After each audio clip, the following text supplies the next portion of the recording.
Good morning, dear students. I am Dr. Prabjot Kaur, Assistant Professor, Foods and Nutrition, Home Science from Guru Nanak Girls College, Yamunanagar. Today, I am going to present before you the second part of my sequel on water-soluble vitamins, part 2. बच्चों, हमने जल में घुलनशील vitamins का part 1 discuss किया था। आज हम उसी श्रृंखला का दूसरा भाग जल में घुलनशील विटामिन भाग 2 डिस्कस करने जा रहे हैं। तो स्टार्ट करते हैं अपना टॉपिक। ये जो टॉपिक है, this topic has been prepared as an e content for UG classes under the department of higher education Haryana. This presentation caters to the topic of water soluble vitamins from BSc Home Science Semester 2 students. The course code 206 of MDU. The name of the course is Fundamentals of Nutrition. It also caters or covers BSc Home Science Semester 2 Basic Nutrition course code 115 of KUK syllabus, and it is also a part of BA Home Science Semester 5 course code 301 for KUK students. So students, let's move on to our next sequel, our next part. In the first part of this sequel, we have covered vitamin B1 and vitamin B2, that is riboflavin and thiamine.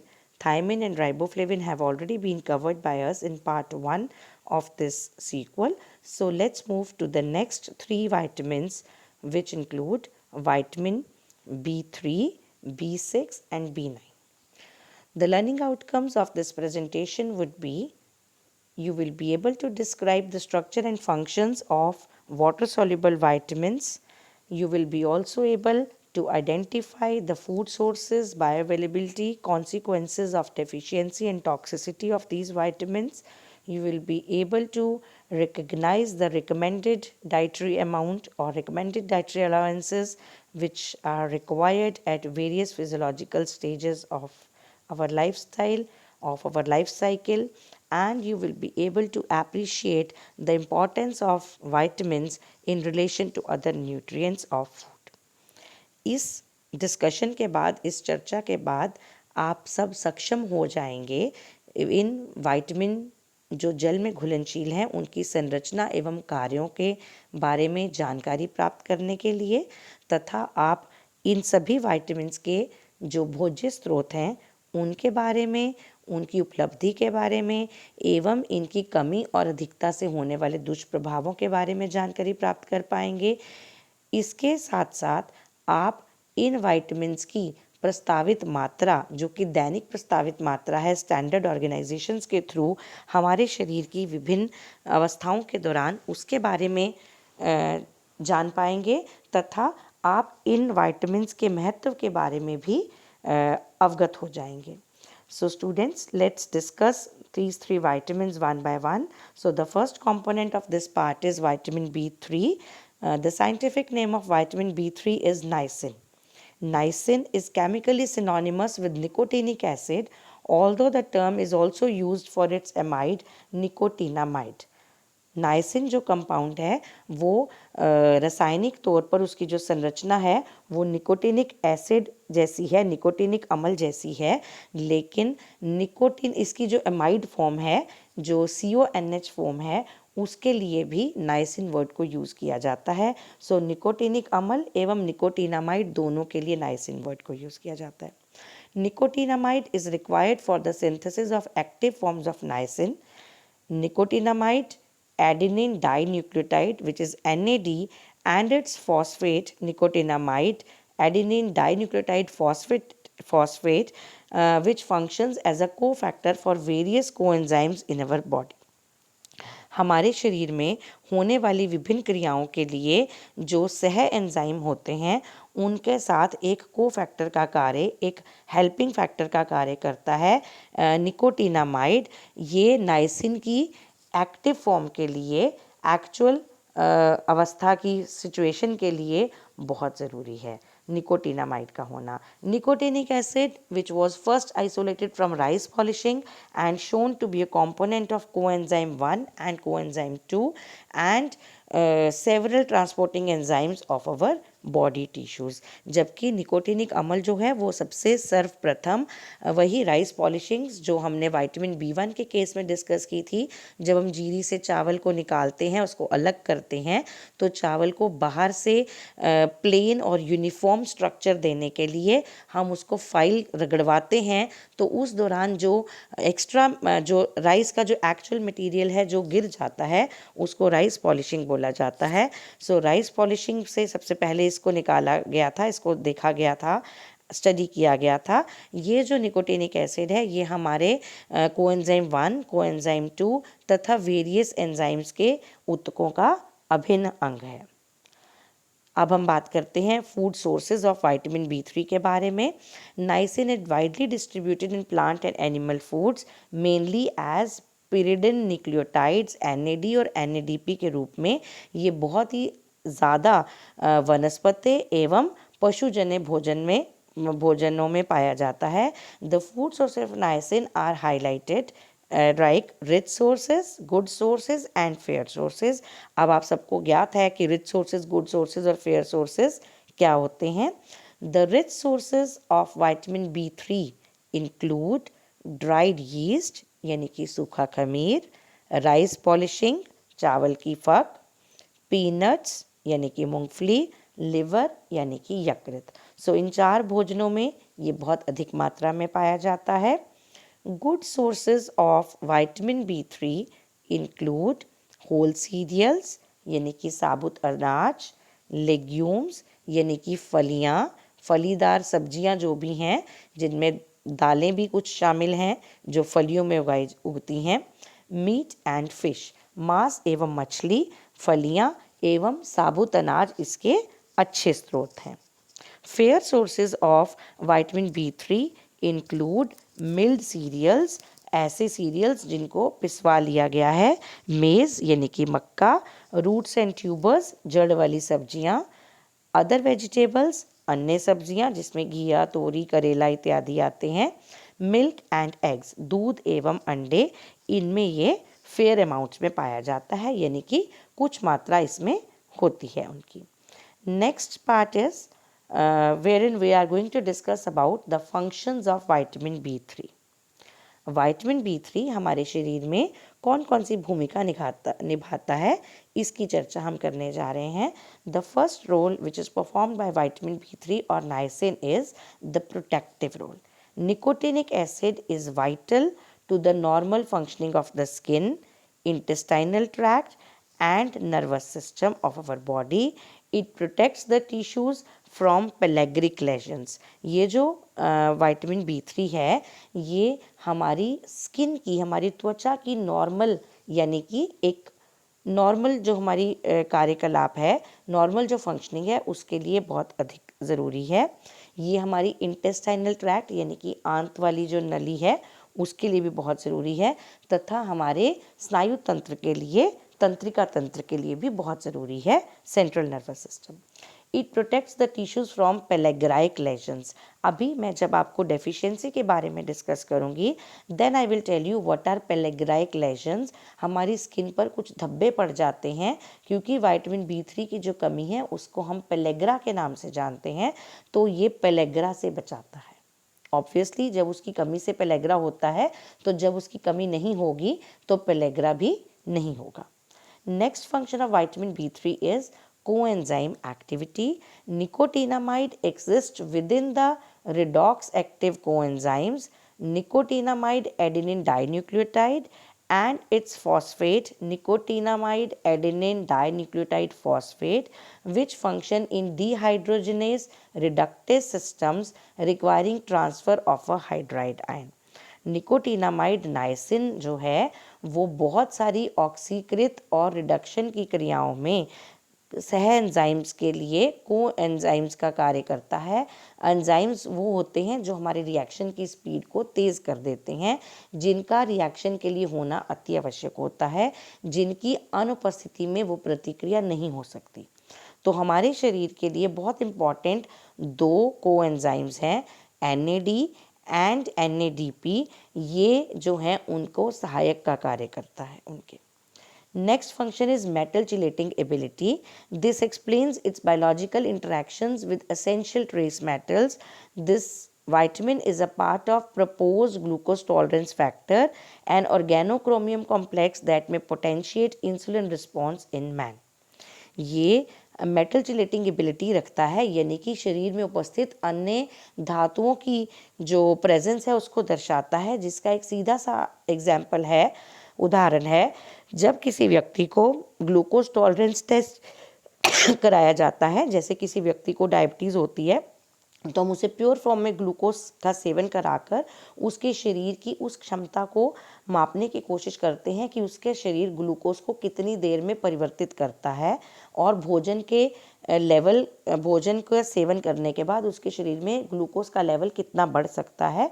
That glucose tolerance factor जो है वो niacin जो है वो insulin के response को दर्शाने के लिए इस्तेमाल किया जाता है एक मेडिकल टेस्ट के लिए। Recommended dietary allowance of niacin, अगर हम ICMR का RDA 2010 का टेबल स्टडी करें तो जो नाइसिन की रिक्वायरमेंट्स है अगेन मिलीग्राम्स पर डे के हिसाब से होती हैं। मेल्स के लिए, मेन के लिए इसकी range 16 to 21 milligrams per day है, जबकि फीमेल्स के लिए depending upon the activity level, sedentary, moderate और हैवी वर्कर फीमेल में 12 to 16 मिलीग्राम्स पर डे है, जबकि प्रेगनेंसी और लैक्टेशन में ये 2 से 4 मिलीग्राम पर डे इंक्रीज हो जाती है।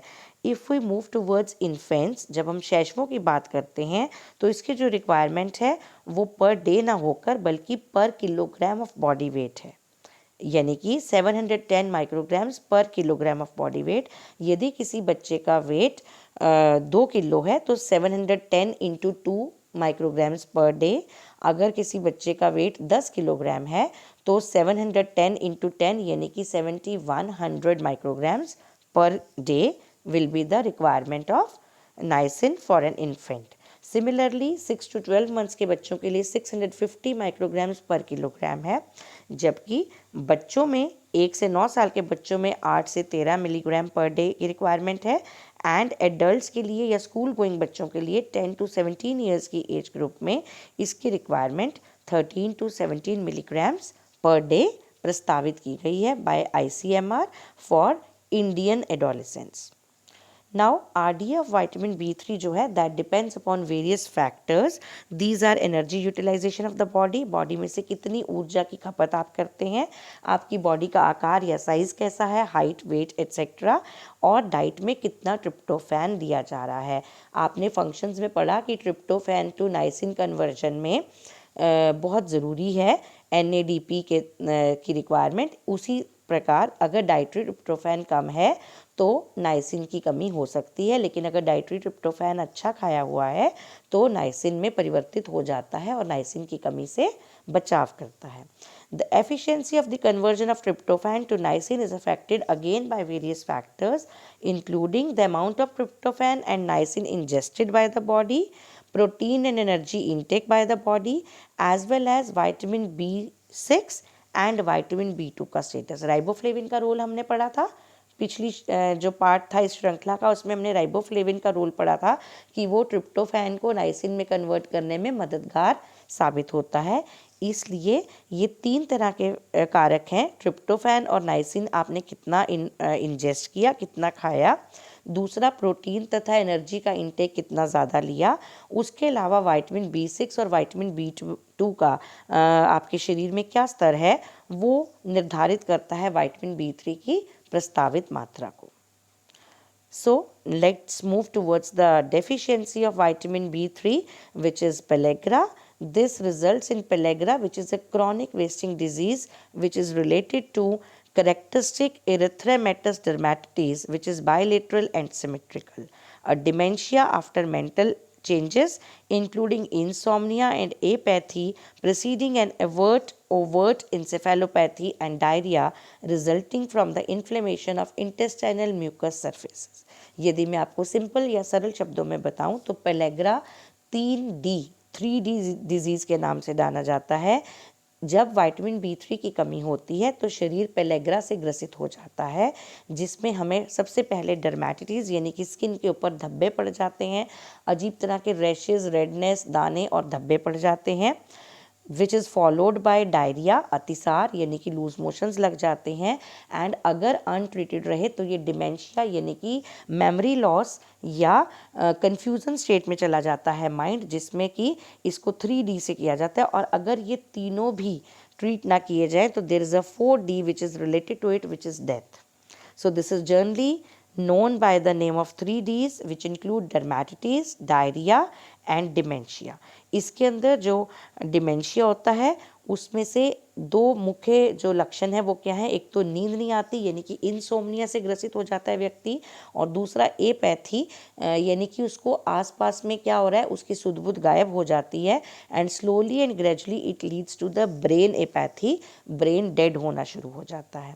और डायरिया, अतिसार जो है वो इंटेस्टाइन के अंदर जो आंत नली है, हमारी जो इंटेस्टाइन्स हैं, small intestine and large intestine, उनके जो इंटरनल सरफेसेस हैं वो इरिटेबल हो जाते हैं। सो टॉक्सिसिटी इसकी भी नहीं होगी क्योंकि ये जल में घुलनशील विटामिन है। Next vitamin in this series is vitamin B6. The scientific name for this vitamin is pyridoxine. This is one of the B complex vitamins which prevents and cures dermatitis in rats when they were fed on vitamin B6 deficient diets. Vitamin B6 comprises a triad of closely related heterocycles that in free form are called pyridoxine, pyridoxal and pyridoxamine. So B6 तीनों के लिए use किया जाता है, जिसमें इसकी 3 states होती हैं। 3 स्टेट्स में ये विटामिन प्रेजेंट हो सकता है। One is pyridoxine, second is pyridoxal यानी कि उसका aldehyde, and third is the amine form which is pyridoxamine. इनकी शॉर्ट फॉर्म PN, PL और PM होती है। विटामिन B6 के जो भोज्य स्रोत हैं वो हैं रॉ फूड्स के अंदर इस विटामिन की मात्रा पके हुए भोजन के कंपैरेटिवली ज़्यादा पाई जाती है। रॉ फूड्स यानी कि कच्चे भोजन। So raw foods contain more of this vitamin than the cooked foods, यानी कि कच्चे भोजन ज़्यादा विटामिन B6 की मात्रा रखते हैं एज कम्पेयर टू विटामिन ऐसे भोजन जो पके हुए होते हैं। The food sources of vitamin B6 include the first source, the rich source category includes rice polishing. देखिए इनका नाम बार बार आ रहा है, राइस पॉलिशिंग। तो हमें बिना पॉलिश किए हुए चावलों का सेवन करना चाहिए या हैंड पाउंडेड राइस का सेवन करना चाहिए। व्हीट ब्रैन, गेहूं का फक, व्हीट जर्म यानी कि दलिया, ड्राइड यीस्ट सूखा खमीर, एंड लिवर यानी कि यकृत। The good sources of vitamin B6 include whole cereals यानी कि साबुत अनाज, लेग्यूम्स फलीदार सब्जियां या फलियां, नट्स एंड सीड्स यानी कि तिलहन एवं मेवे, मिल्क पाउडर दूध का पाउडर, मीट, एग, मांस, अंडा, लीफी वेजिटेबल्स यानी कि green leafy vegetables. The fair sources of vitamin B6 comprise of milled cereals, mill की गए अनाज, वेजिटेबल्स एंड फ्रूट्स फल एवं सब्जियां। फल एवं सब्जियां क्योंकि वाइटमिन्स और मिनरल से लेस होते हैं तो ये भी काफ़ी इम्पॉर्टेंट है वाइटमिन्स की रिक्वायरमेंट को पूरा करने के लिए। तो इस स्लाइड में हमने देखा कि विटामिन B6 जो है विभिन्न भोज्य समूहों में, विभिन्न भोज्य पदार्थों में डिफरेंट मात्रा में पाया जाता है। The rich sources are rice polishing, wheat bran, wheat germ, dried yeast and liver. Good sources include whole cereals, legumes, nuts, seeds, oil seeds, milk powder, meat, egg, leafy vegetables, etc. While the fair sources include milled cereals यानी कि चक्की द्वारा पीसे गए अनाज, vegetables and fruits. So let's move to functions of vitamin B6. The first function of vitamin B6 is the formation of amines.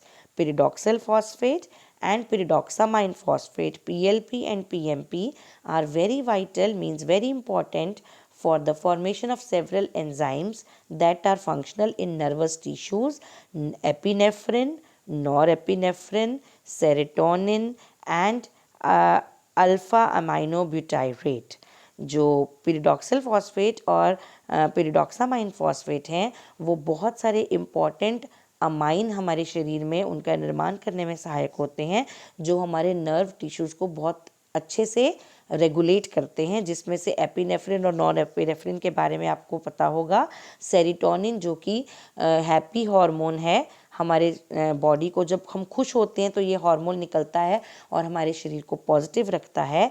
And alpha अमाइनोब्यूटाइरेट, इनके formation के लिए, इनके बनने के लिए हमें B6 की आवश्यकता होती है। Next functions are growth purpose के लिए pyridoxal 5 phosphate PLP is essential for the growth of infants and prevents the degeneration of the nerves. शिशुओं की वृद्धि के लिए ये विटामिन बहुत ज़रूरी है तथा ये नर्व्स को डीजनरेट यानी कि उनके वियर एंड टियर से बचाता है। Next function is coenzyme activity by vitamin B6. Pyridoxal phosphate acts as a coenzyme in various metabolic reactions. बहुत सारे उपापचय की प्रतिक्रियाओं में pyridoxal phosphate सह एंजाइम का कार्य करता है। तो हमने पढ़े functions of vitamin B6। इसकी जो next category है that includes synthesis of porphyrin. Pyridoxal phosphate is required for the synthesis of 6-aminolevulinic acid, which is a very important intermediate in the synthesis of porphyrin and heme nuclei. Pyridoxal phosphate 6-aminolevulinic acid जो कि एक बहुत important intermediate होता है, बिचौले का काम करता है पोरफायरिन और हीम न्यूक्लियाई की फॉर्मेशन के दौरान। Next is neuro hormones, nerves के निकलने वाले हार्मोन्स जो हमने अभी पढ़े थे। pyridoxal phosphate is essential for the formation of several neurohormones such as serotonin, which is a happy hormone, alpha aminobutyric acid and epinephrine. Then anti atherosclerotic effect. Atherosclerosis होती है जब हृदय की धमनियों में खून गाढ़ा होकर जमना शुरू हो जाता है, जो कि ज़्यादा संतृप्त वसा खाने के कारण हमारे शरीर की जो धमनियां हैं वो क्लॉग हो जाती है, उनमें ब्लॉकेज आ जाती है और उनमें से रक्त का परिवाह मुश्किल से होने लगता है, जिसकी वजह से हाइपरटेंशन हो जाता है और हार्ट अटैक का खतरा बढ़ जाता है। विटामिन B6 लेने से ये प्रॉब्लम्स दूर हो सकती हैं। विटामिन B6 की कमी के कारण जो कोलेस्ट्रॉल है वो जमना शुरू हो जाता है, it leads to hypercholesterolemia and atherosclerosis. लेकिन अगर हम pyridoxine लेते हैं तो विटामिन B6 जो है हार्ट अटैक के खतरे को कुछ हद तक कम करता है, परंतु अभी तक इसका जो इस प्रक्रिया में इसका जो एग्जैक्ट रोल है वो ठीक से साबित नहीं हो पाया है। Remaining functions of vitamin B6 include immune bodies. Vitamin B6 deficiency is associated with impairment in both humoral and cell mediated immunity. हमारी प्रतिरोधक क्षमता कम हो जाती है विटामिन B6 की कमी में, इसलिए ऐसा माना जाता है कि विटामिन B6 का सेवन करने से प्रतिरोधक क्षमता बढ़ जाती है तथा ये हमारी बॉडी में इम्यूनिटी रेजिस्टेंस बॉडीज़ को क्रिएट करता है। Coenzyme A synthesis. Pyridoxine is also involved in the synthesis of coenzyme A from pantothenic acid, जिसको विटामिन B5 के नाम से भी जाना जाता है। pyridoxine डेफिशिएंसी में coenzyme A का लेवल जो है लिवर में वो रीस्टोर हो जाता है। सो pyridoxine का जो रोल है वो coenzyme A की फॉर्मेशन में भी पाया गया है।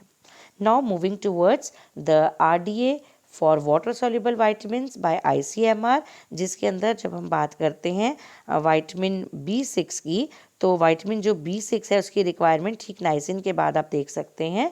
इसकी फ्लैट रिक्वायरमेंट है मेल्स के लिए 2 मिलीग्राम्स पर डे, चाहे वो किसी भी तरह की एक्टिविटी के वर्कर हों, हैवी, लाइट या moderate worker.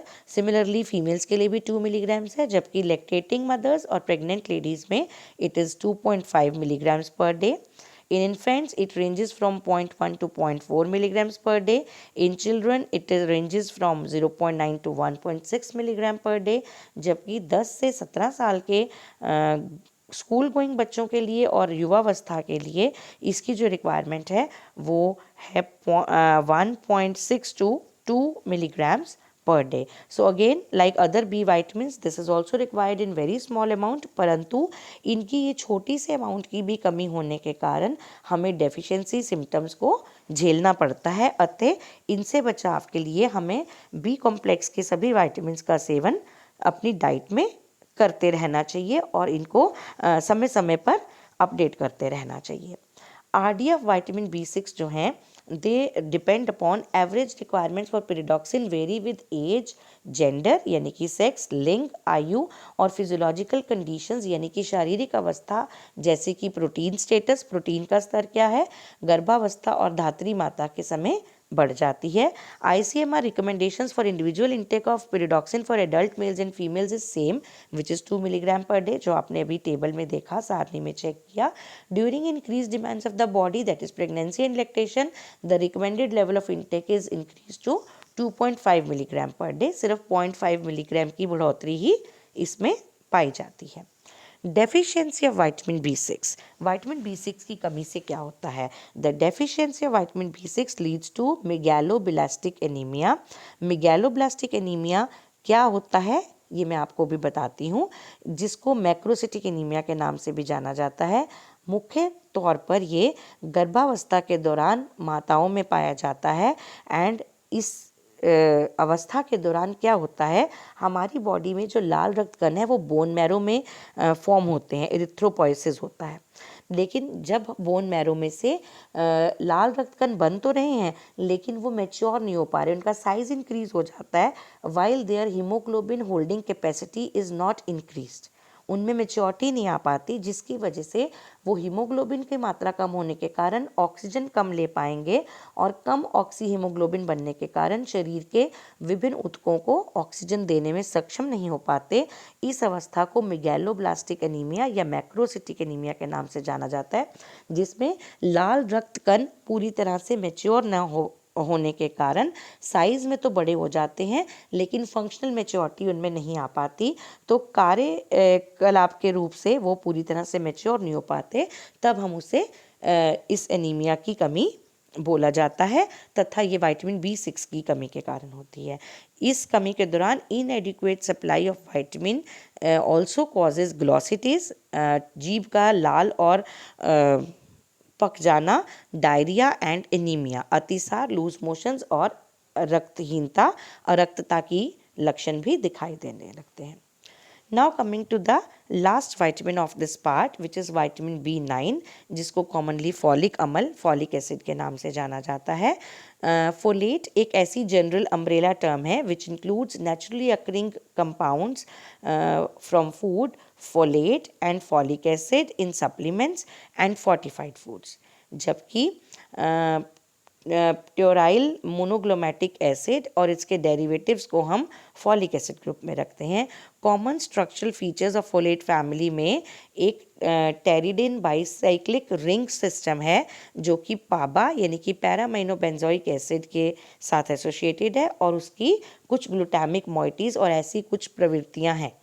The term folic acid relates specifically to the fully oxidized monoglutamate form of the vitamin. ऐसी इस विटामिन की ऐसी फॉर्म जो कि पूरी तरह ऑक्सीकृत होती है मोनोग्लूटामेट की फॉर्म में and synthesised for the commercial use in supplements and fortified food. ज़्यादातर ये कमर्शियल तौर पर, व्यापारिक तौर पर सप्लीमेंट्स में और फोर्टिफाइड फूड्स में पाई जाती है। Food sources of folic acid can be categorized into 3 categories: rich sources which include liver, dried yeast, leafy vegetables, wheat germ and rice polishing। आप देख रहे हैं काफ़ी सारे सोर्सेज कॉमन हैं सारे बी कॉम्प्लेक्स वाइटामिन में। यकृत, सूखा खमीर, हरी पत्तेदार सब्जियां, दलिया एवं चावल की fuck. Good sources of folic acid include whole cereals, dried legumes, pulses also have double the amount of folic acid as cereals, nuts, fresh oranges, green leafy vegetables, so साबुत अनाज, सूखी फलियां यानी कि पल्सेस, नट्स, मेवे, ताज़ा संतरे और हरी पत्तेदार सब्जियां। And fair sources include milled cereals, other vegetables, milk and fruits. So milled cereals, other vegetables, milk and fruits में भी है कुछ अमाउंट इसका पाया जाता है।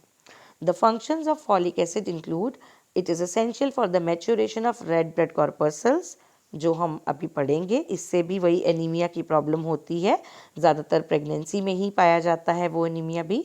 It acts as a coenzyme in the transfer of single carbon groups such as methyl और form, essential for reproduction in animals animals में प्रजनन के लिए बहुत ज़रूरी है, बहुत सारे रिएक्शंस में सह एंजाइम का कार्य करता है, लाल रक्त कणों को परिपक्व करने में सहायता करता है, and it also helps in the hair growth and health of the skin. हमारे बालों की वृद्धि के लिए तथा स्किन की त्वचा की सेहत के लिए भी बहुत इम्पॉर्टेंट है folic acid.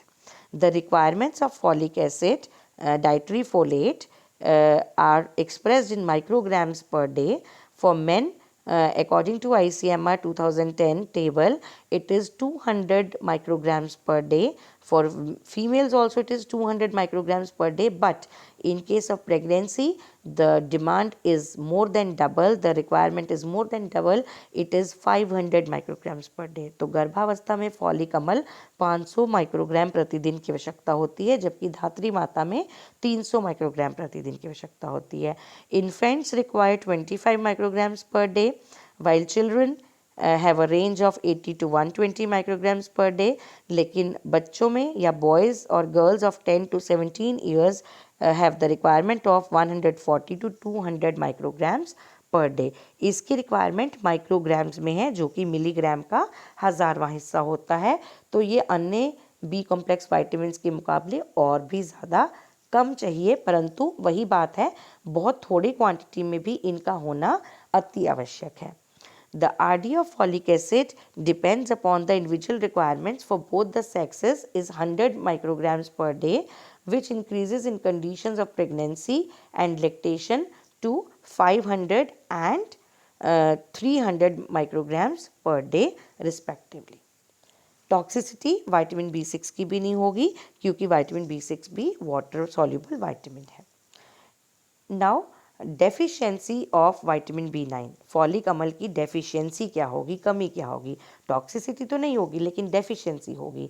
So vitamin B9 deficiency can lead to anaemia, अरक्तता की तरफ लेके जाता है, and might increase the risk of heart disease, हृदय की प्रॉब्लम, बीमारियों का, हृदय संबंधी विकारों का खतरा बढ़ा देता है। It is also really important during early pregnancy for a developing baby. Pregnancy गर्भावस्था के शुरुआती दौर में बच्चे के भ्रूण की ग्रोथ और डेवलपमेंट, वृद्धि और विकास के लिए भी फॉलिक अम्ल का होना बहुत ज़रूरी है। Science of deficiency of folic acid include tiredness यानी कि फटीग, वीकनेस कमज़ोरी, शॉर्टनेस ऑफ ब्रेथ, सांस का उखड़ना या सांस का जल्दी फूल जाना, हार्ट पैल्पिटेशंस, बहुत ही ज़्यादा फोर्सिबल और रैपिड हार्ट बीट को फील करना पेशेंट के द्वारा, एंड डिफ़िकल्टी इन कंसंट्रेशन, किसी भी जगह पे, किसी भी पढ़ाई में, किसी भी काम में बहुत देर तक एकाग्रचित होकर मन ना लगना, ये इसके कॉमन सिम्टम्स हैं। इसीलिए जो विटामिन B9 है, फॉलिक अम्ल की गोलियां आयरन की गोलियों के साथ सरकारी अस्पतालों के द्वारा गर्भावस्था में गर्भवती माताओं को बहुत मुफ्त प्रदान कराई जाती हैं, ताकि किसी भी माता को या उससे होने वाले शिशु को इसकी कमी का सामना ना करना पड़े। So students, today we have discussed about 3 vitamins, namely vitamin B3, B6 and B9। तो उनके कुछ रिलेटेड MCQs डिस्कस करते हैं, so that you are better prepared for your examination. First question is, what is the scientific name of vitamin B3? The options are niacin, pyridoxine, folic acid and thiamine. B3 का name क्या है? The right answer is option A, niacin. What is the scientific name of vitamin B6? Niacin, pyridoxine, folic acid या thiamine? B6 का scientific name है option B, pyridoxine. What is the scientific name of vitamin B9? Niacin, pyridoxine, folic acid और thiamine?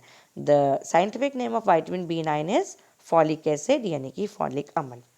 Which food is the richest source of niacin? Niacin आपने पढ़ा था, उसमें richest source क्या था? Liver, whole cereals, fruits या dried yeast? Liver is the right answer. Option A. Dash is caused by the deficiency of niacin. Niacin की कमी से कौन सा रोग होता है? Scurvy, pellagra, rickets या anemia? The right answer is answer B, pellagra, which is characterized by 3 Ds. Deficiency of vitamin B6 causes dash. कौन सी बीमारी होती है विटामिन B6 की कमी से? पेलेग्रा, स्कर्वी, रिकेट्स या megaloblastic anaemia? Megaloblastic anemia is the right answer. Option D. It is also known by the name of macrocytic anemia. Deficiency of folic acid is most prevalent in which stage? Infancy, childhood, adults या pregnancy? The right answer is answer D, pregnancy. Important questions, महत्वपूर्ण प्रश्न जो आपको इस topic से related exam में आ सकते हैं, they include enlist the sources of vitamin B6. Vitamin B6 के भोज्य स्रोतों की सूची बताएं. What are the food sources of vitamin B9? B9 के भोज्य स्रोत कौन कौन से हैं? What are the clinical science of pellagra? Pellagra रोग के लक्षणों का विवरण दें. Discuss the functions of pyridoxine. Vitamin B6 के कार्य या क्रिया या महत्व बताएं. Why is folic acid important during pregnancy? गर्भावस्था में फॉलिक अम्ल क्यों जरूरी है? Right note on deficiency of vitamin B6. Vitamin B6 की जो डेफिशिएंसी है मेगालोब्लास्टिक बेनीमिया, उसके ऊपर आपने टिप्पणी करनी है. Discuss in detail the 3 Ds of niacin deficiency. जो मैंने आपको नाइसिन डेफिशिएंसी पेलेग्रा के 3 Ds बताए हैं, डर्मेटिटिस, डिमेंशिया एंड डायरिया, इनके बारे में आपको विस्तृत जानकारी देनी है. How is the intake of B6 and folic acid associated with anaemia? Vitamin B6 और फॉलिक अम्ल अरक्तता के साथ किस तरह से जुड़े हुए हैं और इनके सेवन से हम एनीमिया से कैसे बचाव कर सकते हैं, इसके बारे में आपने अपने विचार प्रकट करने हैं. So my special thanks and acknowledgement to eGyanKosh portal of IGNOU, due to which the presentation and preparation of this module has been very easy and very understandable. और आप लोग भी इस पोर्टल को जाकर सर्च कर सकते हैं so that you get a more insight of this topic. And few suggested readings for this topic include Bamji MS, Rao NP and V Reddy's book, Textbook of Human Nutrition, and ICMR's nutrient requirements and recommended dietary allowance tables or PDFs, which are available on internet. You can also refer to Subhangini A. Joshi's book, Nutrition and Dietetics, and you can also refer to Human Nutrition or Nutrition Science book by B. Sri Lakshmi for the better preparation of these modules for your exams. Thank you so much, students. All the best. Prepare well for your exams. Thanks a lot.